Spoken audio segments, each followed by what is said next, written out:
अस्सलाम वालेकुम दोस्तों, T20 वर्ल्ड कप तकरीबन आधा ख़त्म हो गया है। पाकिस्तान अपने पहले तीनों मैचेस जीत चुका है, जिसके बाद अब ऐसा लग रहा है इंशाअल्लाह पाकिस्तान सेमीफाइनल खेलेगा।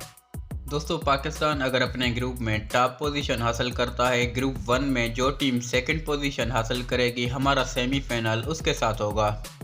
अभी तक ऐसा लग रहा है ग्रुप 1 में इंग्लैंड पहली पोजीशन हासिल कर लेगा और ग्रुप 2 में पाकिस्तान पहले नंबर पर आएगा। इसका मतलब है पाकिस्तान का इंग्लैंड से सेमीफाइनल नहीं होने वाला।